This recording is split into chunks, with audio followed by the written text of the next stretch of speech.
કે રાજા હસ્તિનાપુરના મહામંત્રી પોતાના સમૃદ્ધિવાન ઘરનો ત્યાગ કરી અને તીર્થયાત્રાએ ગયા છે. અને આપણા ભારત વર્ષમાં એમાં પણ હિન્દુ ધર્મમાં તીર્થનો બહુ મહિમા છે.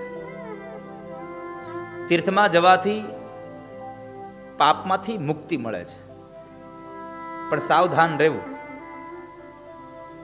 અન્ય ક્ષેત્રમાં કરેલું તમારું પાપ તીર્થમાં જવાથી નષ્ટ થાય છે, પણ તીર્થમાં જઈને જો પાપ કરશો તો એ વજ્રપત્રમાં લખાઈ જશે, એને તમારે ભોગવવું જ પડશે, એમાં નહીં ચાલે.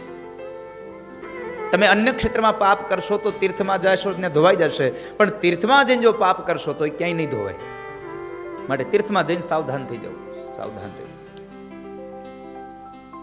મહારાજ મને એ બતાવો કે આ વિદુરજી મહારાજે શું કામ એને પોતાના ઘરનો ત્યાગ કર્યો, આ કથા મને બતાવો.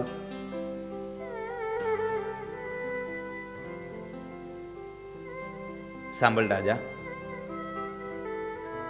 બન્યું એવું કે જ્યારે એક વખતના સમયે કૌરવો અને પાંડવો જુગાર રમ્યા હતા, અને એ જુગારમાં પાંડવો બધું જ હારી ચૂક્યા છે. હારવામાં બાકી ન રાખ્યું તો અંતે 5 પાંડવો પોતાની પત્ની દ્રૌપદીને પણ હારી ગયા છે. પત્નીને પણ જુગારમાં હારી ગયા. અને કહેવાય છે કે આ દુનિયામાં હારો જુગારી બમણો રમે.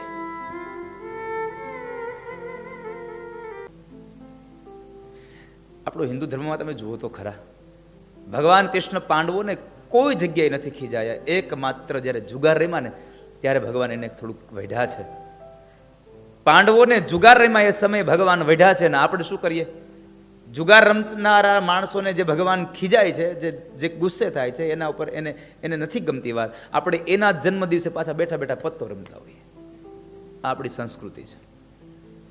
જુગાર રમ્યા ત્યારે એમાં પાંડવો બધું જ હાર્યા અને અંતે દ્રૌપદીને પણ હારી ગયા. ત્યારે દ્રૌપદીની લાજ ભરી સભામાં જ્યારે દુશાસન એના ચીર હરણ કરતો હતો, વસ્ત્ર હરણ કરતો હતો, ત્યારે ભગવાન દ્વારિકાધીશની લાજ રાખી. દ્રૌપદીના પ્રસંગમાં એક આપણને બહુ સુંદર મજાનો ઉપદેશ મળે છે. તમે જોયું? જ્યારે દુશાસન એના વાળ પકડીને લઈ આવે છે, ભરી સભામાં એને જ્યારે લઈને આવે છે, ત્યારે એને નિર્વસ્ત્ર કરવાનો જ્યારે વાત થઈ, દ્રૌપદીએ શું કર્યું? પોતાના 5 પતિઓ પાસે જઈને કીધું, મને બચાવી લો. દાદા ભીષ્મને જઈને કીધું, દાદા મને બચાવી લ્યો. સભામાં કેટલા મોટા મોટા મહારથીઓ બેઠા હતા, બધાને કીધું તમે મને બચાવી લ્યો. કોઈએ ન બચાવ્યું. ત્યારે અંતે ક્યાં આવ્યા? હે કૃષ્ણ, હવે તમે મને બચાવો, તમે હવે મને બચાવો, તમારા સિવાય મારો ઉદ્ધાર નથી.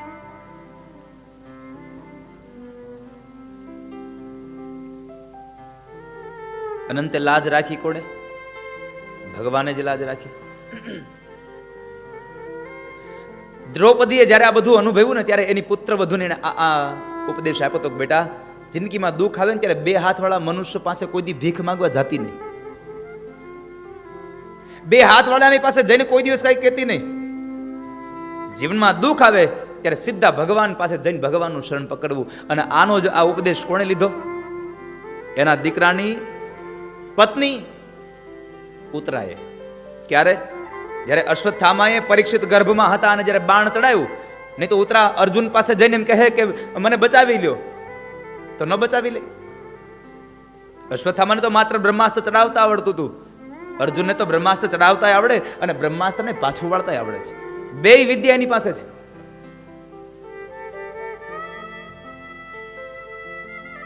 બંને વિદ્યા એની પાસે છે, છતાં પણ ઉત્તરાએ ન અર્જુનનો શરણ ગ્રહણ કર્યું, ન ભીમસેન પાસે ગયા, કોઈની પાસે ન ગયા અને સીધા ભગવાનના પગ પકડ્યા. કારણ બધાની પાસે જઈ અને પછી છેલ્લે ભગવાન પાસે જવું એના કરતા ભગવાન પાસે સીધું વયું જવું, એટલે આપણી લાજ બચી જાય. આ ઉપદેશ દ્રૌપદીએ પોતાની પુત્રવધુ ઉત્તરાને આપ્યો હતો કે જીવનમાં દુઃખ પડે તો પ્રથમ ભગવાન પાસે જવું. દ્રૌપદીએ ભગવાનને કીધું, પ્રભુ મને બચાવો. અને આ દુનિયામાં ઈશ્વર જ આપણી લાજ રાખે છે. આ દુનિયામાં આપણી લાજ ભગવાન રાખે છે. કોઈ કોઈની લાજ રાખતું નથી ને કોઈ કોઈની લાજ ઉઘાડતું નથી. આ દુનિયામાં સૌથી કરનારો ભગવાન હોય છે. કર્તુમ અકર્તુમ અન્યથા કર્તુમ પરમાત્મા છે. બધું જ કરનારો એ પરમાત્મા હરિ છે. તો એવા પરમાત્માના શરણે, અને તમે જુઓ, જેને જેને ભગવાનનો આશ્રય કર્યો છે એમાં કોઈની લાજ ગઈ હોય એવું મને બતાવો. ભગવાન સૌની લાજ રાખે છે. દ્રૌપદીની લાજ ભગવાને રાખી, અને એમાં બરાબર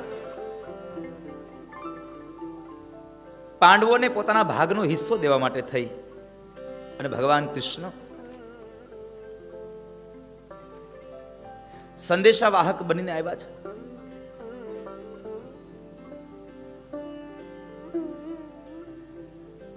દૂત બનીને આવ્યા. દુર્યોધનને ખબર પડી કે અહીંયા કૃષ્ણ આવે છે. આખા હસ્તિનાપુરને શણગાર્યું. આખું હસ્તિનાપુર શણગાર્યું.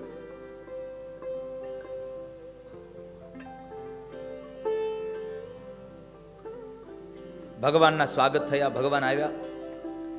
સભા ભરાણી છે. સભાની અંદર ભગવાને પ્રસ્તાવ રાખ્યો કે હું પાંડવોનો દૂત બનીને આવ્યો છું, એક સંદેશો લઈને આવ્યો છું. 12 વર્ષનો વનવાસ અને 13મું વર્ષ ગુપ્તવાસના એમને સંપન્ન થયા છે, એટલે હવે તમે એમને એના ભાગનો હિસ્સો આપી દો.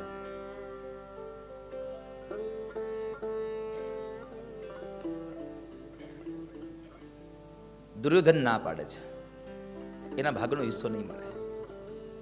ભગવાને દુર્યોધનને બહુ સમજાવ્યો કે દુર્યોધન, એને તમારા એના ભાગનો હિસ્સો આપી દેવો જોઈએ. ના વાસુદેવ, એના ભાગનો હિસ્સો નહીં મળે. ભગવાન કહે છે કામ કરો, તમારે એને અડધો ભાગ ન આપવો હોય તો એક કામ કરો, તમે 5 ગામ તો આપી દો. એટલે પાંડવોને એમ થાય કે અમને કંઈક આપ્યું છે ને તમને એમ થાય કે અમે કંઈ આપ્યું નથી, આપી દો 5 ગામ. તો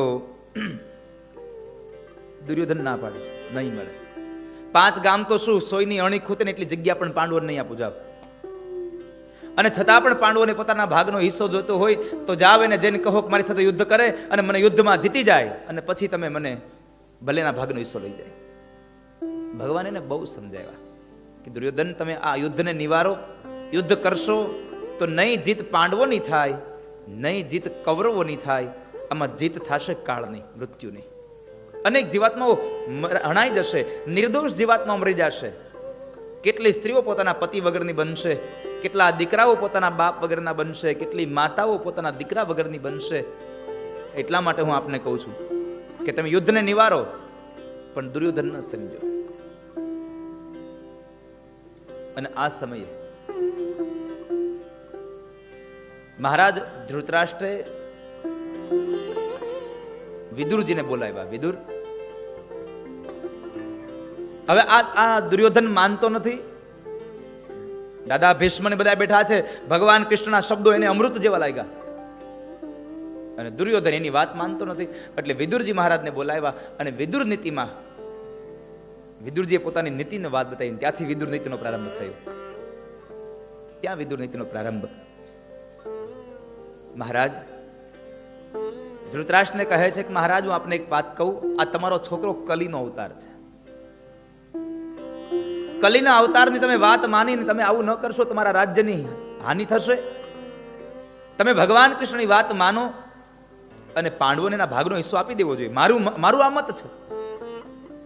અને એ સમયે દુર્યોધનને કલીનો અવતાર કીધો, પાંડવોને ભાગનો હિસ્સો આપી દેવો જોઈએ. આ શબ્દ સાંભળીને દુર્યોધન એટલો ક્રોધે ભરાયો, અને ક્રોધમાં એ સભામાં એટલું બોલ્યો છે કે આ દાસીપુત્રને અહીંયા કોણે બોલાવ્યો સલાહ લેવા માટે? આ દાસીપુત્રને અહીંયા બોલાવ્યો જ કોણે સલાહ દેવા માટે? એને કાઢી મૂકો આપણા જ રાજ્યમાંથી. અનાજ આપણું ખાય છે અને પક્ષ પાંડવોનો લે છે. વિદુરજી મહારાજનું અપમાન થયું, ને એ અપમાનને લઈ અને વિદુરજી મહારાજ હસ્તિનાપુરના રાજ્યને છોડી અને નીકળી જાય છે. પછી તો ભગવાન બપોરે મધ્યાંતરે જમવા માટે દુર્યોધન એમ કહ્યું કે ચાલો મેં પકવાન બનાવ્યા છે તમારા માટે. ભગવાન જેમાં નહીં. ભગવાને સ્પષ્ટ ઘસીને ના પાડી દીધી, તારા ઘરે ભોજન નહીં કરું. તારા ઘરનું ભોજન નહીં કરું, તમે મારા ઘરનું ભોજન નહીં કરો. ભગવાન કહે છે 2 જગ્યાએ જમાય. કેટલી જગ્યાએ? 2 જગ્યાએ જમવું. એક જ્યાં આપણા પ્રત્યેનો ભાવ અને પ્રેમ હોય એની ઘરે જમવું, અને કાં તો આપણો કોઈ પ્રાણ સંકટમાં હોય અને કદાચ કોઈકની ઘરે જમી લેવું પડે તો જમી લેવું. બાકી જેની ઘરે આપણો ભાવ ન હોય, આપણો આદર ન હોય, આપણું સન્માન ન હોય, એવાની ઘરે કોઈ દી જમવું નહીં. અહીંયા ભગવાન મહાભારતમાં ઉદ્યોગ પર્વમાં બોલ્યા છે, તમારો પ્રાણ સંકટમાં ન હોય અને તમારા પ્રત્યેનો ભાવ ન હોય તો એવાના ઘરે કોઈ દી જમવું નહીં. ભગવાન કહે છે તો રાજા, અહીંયા તો બેમાંથી એકેય મારું કાંઈ છે જ નહીં. નથી તને મારા પ્રત્યે ભાવ કે નથી મારો પ્રાણ સંકટમાં, તો હું તારી ઘરે શું કામ જમું? અને ભાવ વગર જમવાની મજા ના આવે.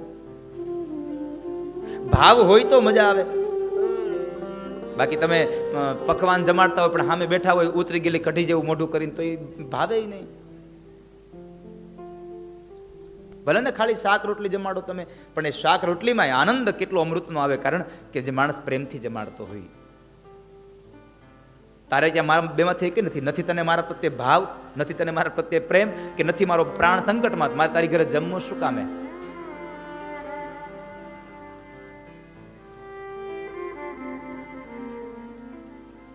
ભગવાન પ્રત્યેનો ભાવ હશે તો ભગવાન જમશે. અહીંયા ભગવાન જો ના પાડી દીધી. એટલે ભગવાન પ્રત્યે ભાવ રાખશો તો ભગવાન તમારું ભોજન કરશે. સંપ્રીતિ ભોજ્યાન્યન્નાની. મારે તારી ઘરે નથી જમવું, કારણ નથી તને મારા પ્રત્યે ભાવ કે નથી તને મારો પ્રાણ સંકટમાં. અહીંયા ભગવાને ના પાડી દીધી. ભગવાન વિદુર કાકાના ઘરે તાંદળિયાની ભાજી અને બાજરાના રોટલા. જો કે મહાભારતમાં એમ લખ્યું છે કે વિદુર કાકાના ઘરે તાંદળિયાની ભાજી અને બાજરાના રોટલા નહોતા. મહાભારત એમ કહે છે કે વિદુર કાકાએ ભગવાનને પકવાન જમાડ્યા છે. હા, આવું લખ્યું છે. પણ આ તો કવિને એક કલમ ચાલીને કહ્યું કે વિદુર કાકાને ઘરે તાંદળિયાની ભાજી અને બાજરાના રોટલા ખાધા. ભગવાને તાંદળિયાની ભાજી અને બાજરાના રોટલા ખાધા અને અંતે ભગવાન નીકળ્યા. ઘણો સમય વ્યતીત થયો. વિદુરજી મહારાજ યાત્રાએ નીકળી ગયા. પાંડવોનો પુરુષાર્થ છે, કૌરવોનો સ્વાર્થ છે, અને પરમાર્થ તો મારા કૃષ્ણનો છે. ન પાંડવો માટે ન કૌરવો માટે, કેવલ ધર્મ માટે ભગવાને હાથમાં લગામ લીધી છે. તમે વિચાર તો કરો, કૃષ્ણની કથા આપણને શું શીખડાવે છે?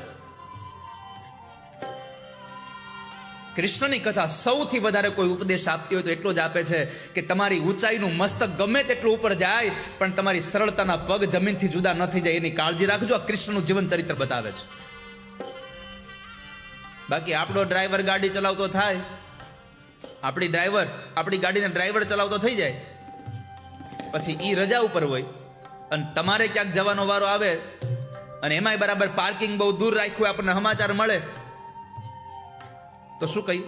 ના, આપણે નહીં જઈએ ભાઈ. કેમ? અરે પાર્કિંગમાં હું પાર્ક કરીને આવું તો હું કેવો લાગુ ને? થોડી ઘણી સંપત્તિ ભેગી થાય અને છતાંય આપણે આપણી કાર નથી ચલાવી શકતા. કૃષ્ણ બતાવે છે કે આખી દુનિયાના માલિક બન્યા પછી પણ પ્રેમના નાતે જો મારે અર્જુનનો રથ ચલાવવો પડ્યો તો મેં ચલાવ્યો છે. તમારી સહજતા છૂટી ન જાય એની કાળજી રાખજો. અને ધનવાન બન્યા પછી તમારો ગરીબ મિત્ર તમને મળવા આવે, હાલીને આવે તો એને મળવા તમે દોડીને જાજો. આવી સરળતા છૂટી ન જાય એના માટે કથાઓ છે.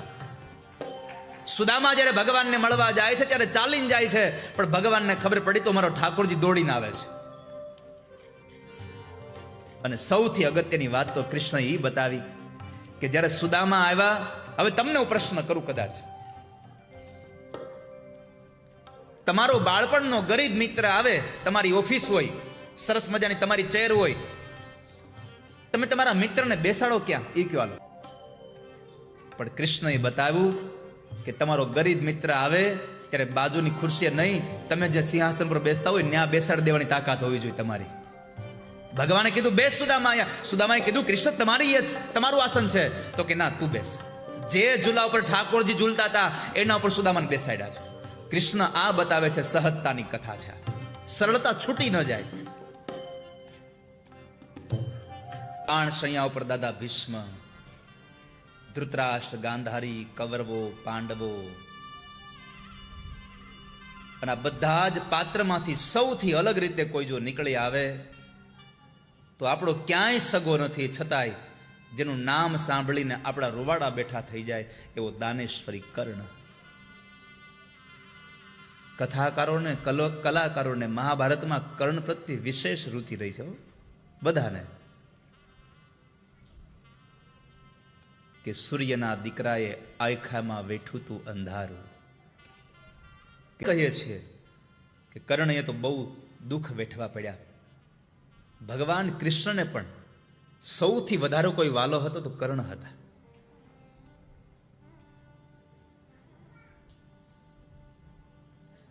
કર્ણમાં કઈ અધર્મ નહોતો, એ ખાલી અધર્મના પક્ષમાં હતો. ભગવાન જ્યારે સંધિ કરવા માટે આવે છે અને દુર્યોધન ન માન્યો. આજ બપોરે જ હું વાંચતો હતો, સાયરમભાઈ આવ્યા ત્યારે જ મહાભારતનો મને શ્લોક બરાબર મળ્યો. ભગવાન વિષ્ટિ માટે આવે અને એ વિષ્ટિમાં દુર્યોધન ન માન્યો ને ભગવાને વિરાટ સ્વરૂપ બતાવ્યું. પછી ભગવાન જ્યારે વિદુરજીના ઘરે ભાજી ખાવા જાય છે ત્યારે દુર્યોધને કીધું કે તમને મૂકવા આવું. ત્યારે ભગવાને કીધું છે કે મૂકવા આવું તો તમે નહીં, કર્ણને કયો હારે આવે. ભગવાન કર્ણને લઈ જાય છે અને કર્ણ જેવો કોઈ ખુમારી વાળો માણસ નથી, વફાદાર કોઈ નહીં. એને લાગણીના, એને શાંતતાના કેટલા બધા મૂલ્યો હતા જેને મળ્યું જ નહોતું. એ પ્રેમનું મૂલ્ય બહુ હતું એને. બાકી કર્ણએ, સાયરમભાઈ, મહાભારતમાં લખ્યું છે કે ભગવાન કૃષ્ણએ બીજા કોઈ સામાન્ય વ્યક્તિ પ્રલોભન આપે તો કદાચ હજી કર્ણ ન માને, પણ સ્વયં ભગવાન જેવા ભગવાને સત્ય એ પોતે પ્રલોભન એટલે કઈ જેવા તેવા નહીં હો. સ્પષ્ટ ભગવાન વ્યાસે લખ્યું છે કે ભગવાન કૃષ્ણ કર્ણને કહે છે, કર્ણ તું પાંડુનો જ દીકરો છો. કુંવારી કન્યાને કોઈ સંતાન જન્મે અને પછી એ કુમારી કન્યાના જેની સાથે લગ્ન થાય એ જ એના કુંવારી અવસ્થામાં જે દીકરો થયો એનો બાપ કહેવાય. તું પાંડુનો જ દીકરો છે. તું કૌરવનો પક્ષ છોડી દે. મને ખબર છે તારામાં અધર્મ નથી, તું ધર્મને નથી જાણતો એમ નહીં, મને ખબર છે ધર્મને સાંગો પાંગ તું જાણનારો છે. અને આ દુનિયામાં કોઈ દિવસ કોઈ માણસ ક્યારેય ખરાબ થતો નથી. માણસને એનો સમય ખરાબ બનાવી દે છે. કંસ હું જેવો તેવો હતો, પણ દ્રુમિલે જ્યારે એની મા હારે ખોટું કામ કર્યું અને કંસનો જે જન્મ થયો એટલા માટે થઈને કંસની આ દશા હતી.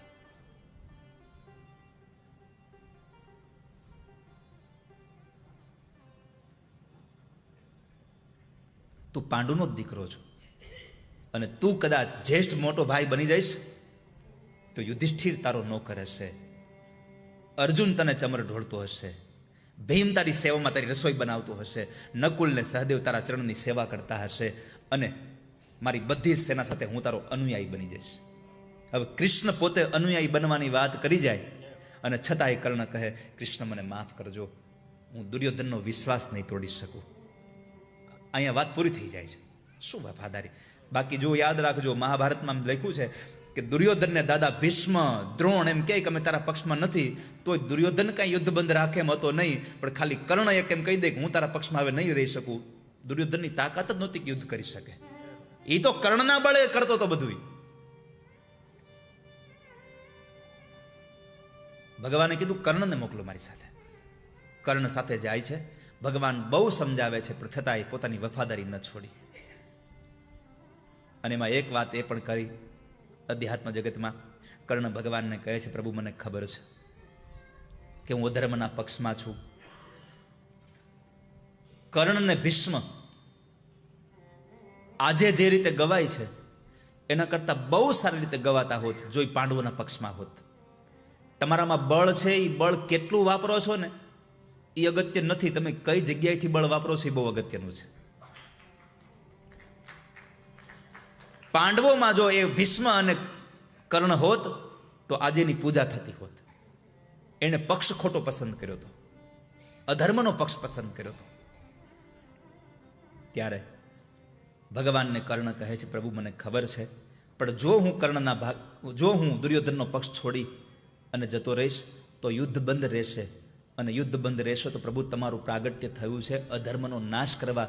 આ યુદ્ધ બંધ રહેશો તો તમે કૌરવોને કેમ મારશો? તમારી મદદ કરવા માટે હું કર્ણ દુર્યોધનના પક્ષમાં છું, મને યુદ્ધ કરવા દો. મને ખબર છે મારે મરવાનું છે, તમારી સામે કોણ જીતવાનું છે? ભગવાને કર્ણના કાનમાં વાત નાખી દીધી કે કર્ણ યુદ્ધ થાય કે ન થાય, જીત પાંડવોની નક્કી છે. કારણ પાંડવોએ કૃષ્ણને પસંદ કર્યા હતા, અને કૃષ્ણ જેના પક્ષમાં હોય ત્યાં જય જ હોય, જય જ હોય, જય જ હોય. જ્યાં ધર્મ છે ત્યાં કૃષ્ણ છે, અને જ્યાં કૃષ્ણ હોય ત્યાં વિજય જ હોય. દુર્યોધન અને અર્જુન બંને જણા ભગવાન પાસે મદદ માગવા આવ્યા. પાંડવો શું કામ જીતા એની કથા. ભગવાન સુતા હતા એટલે દુર્યોધન માથા પાસે ઉભો રહ્યો, ભગવાનના પગમાં અર્જુન બેઠો છે. દુર્યોધન પેલા આવી ગયો હતો. ભગવાન જાગ્યા એટલે અર્જુન ઉપર નજર પડી. ભગવાને કીધું, અર્જુન તું અહીંયા ક્યારે આવ્યો? પાછળથી અવાજ આવ્યો, એની પહેલા હું આવ્યો છું. તમારે ક્યાં ઊભું રહેવું ને એ તમને ખબર હોવી જોઈએ. કોની પાસે ક્યાં ઊભું રહેવું ખબર હોવી જોઈએ. કૃષ્ણ પાસે જાઓ તો પગમાં જ ઊભું રહેવાય, માથે ન ઊભું રહેવાય.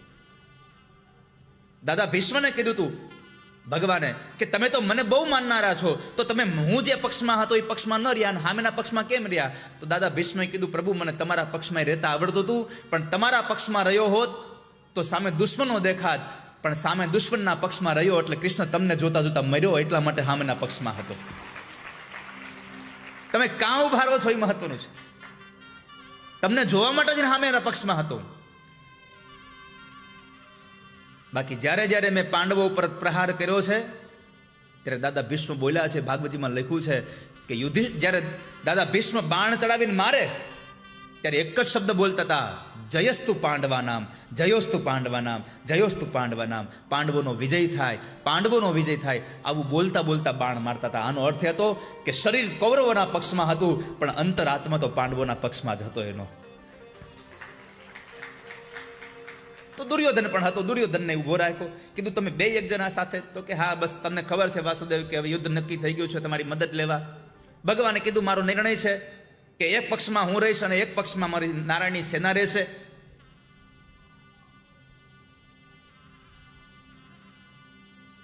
પણ મારી પ્રતિજ્ઞા છે કે હું જે પક્ષમાં રહીશ હાથમાં હથિયાર નહીં લઉં. દુર્યોધન મનમાં બોલ્યો કે હવે હથિયાર વગરના માગીને કરવું હું? આને શું કહું કે યુદ્ધમાં આની આરતી કરવાની છે કઈ? એટલે ભગવાને કીધું કે અર્જુન માગી લે.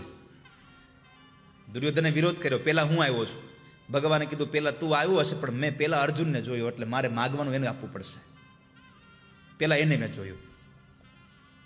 દુર્યોધનને પરસેવો વળ્યો કે આ હમણાં જો નારાયણની સેના માગી લે તો આને મારે લઈને કરવો હું? આરે પરસેવો વળી ગયો. અર્જુનને કીધું એટલે ભગવાન અર્જુને કીધું, પ્રભુ એક કામ કરો, તમારી પ્રતિજ્ઞા છે કે હાથમાં હથિયાર નહીં લઉં, અને એ પક્ષમાં તમે રહેશો અને એક પક્ષમાં નારાયણની સેના, તો મારા પક્ષમાં તમે રહ્યો. ભગવાને ટકોર કર્યો, પાકું છે? હા પ્રભુ પાકું છે. હજી પૂછું છું, હું હાથમાં હથિયાર નહીં લઉં. કઈ વાંધો નહીં, તમે હથિયાર ન લ્યો તો કઈ વાંધો નહીં, તમે મારા પક્ષમાં રહ્યો. ભગવાને દુર્યોધનને કીધું, દુર્યોધન તારે નારાયણની સેના લઈ જવી પડશે. મનમાં તો હરખાણો જ તો, પણ મોઢેથી બોલ્યો, હા બીજું તો હું, હવે એનો માગવાનો વારો પેલો હતો, તેને જે માગ્યું હવે જે વધ્યું હું લઈ જાઉં. એને જોતી હતી નારાયણની સેના. જો આવા દુર્યોધન હજી ઘણા જીવે છે. મૂર્ખા, તને કહું છું પેલા તું માગ, અને તને કહું છું કે હું જે પક્ષમાં રહીશ હાથમાં હથિયાર નહીં લઉં તો તે મને માગ્યો. માખણ બધું દુર્યોધન લઈ ગયો, અને ખાટી છાશ વધી તારી વાહે. હવે રહી તારી પાસે ખાટી છાશ. ત્યારે અર્જુને બે હાથ જોડીને કીધું, પ્રભુ કાંઈ વાંધો નહીં. માખણ દુર્યોધન લઈ ગયો ને? હા કઈ વાંધો નહીં. માખણ દુર્યોધન ભલે લઈ ગયો, પણ માખણ ચોરતો હજી મારી પાસે છે. ભગવાન કો ચાહો, ભગવાન સે કુછ ન ચાહો. અને પછી જ્યારે તમે ભગવાનને માગી લેશો ને, પછી તમારે તમારી ચિંતા કરવી જ નહીં પડે. પછી તમારી ચિંતા કૃષ્ણ કરશે. દાદા ભીષ્મ જ્યારે બાણ ઉપર બાણ મારવાના હતા, હાજે પ્રતિજ્ઞા કરી કાલ હાજે પાંડવોને, કાલ સાંજ સુધીમાં પાંડવોને મારી નાખું, અને પાંડવો ન મરે તો છેલ્લે બાકી અર્જુનને મારી નાખું. આવી પ્રતિજ્ઞા થઈને સાંજનું યુદ્ધ વિશ્રામ થયું. પાંડવોની છાવણીમાં રાત્રિના સમયે ભગવાન કૃષ્ણ નીકળ્યા તો યુધિષ્ઠિર તલવારને તૈયાર કરે, ભીમ ગદા તૈયાર કરે, નકુલ સહદેવ ઓલા તીર કામઠાઓને ઝેર પીવડાવે. આખી છાવણીમાં તમે જુઓ તો બધાના ચહેરા ઉપર દુઃખ. અર્જુનની છાવણીમાં ગયા, અર્જુન હુતા હતા. ભગવાને જગાડ્યો. એલા એ ભગવાનનો અવાજ સાંભળીને જાગ્યા, પ્રણામ કર્યા. તમે અત્યારે? અરે તું મારું છોડ, તને યાદ છે દાદા ભીષ્મ પ્રતિજ્ઞા કરી કાલ હાંજ સુધીમાં મારી નાખવાની? હા એ તો કાલની વાત છે, પણ અત્યારે રાત છે કે હુવા દો ને શાંતિથી.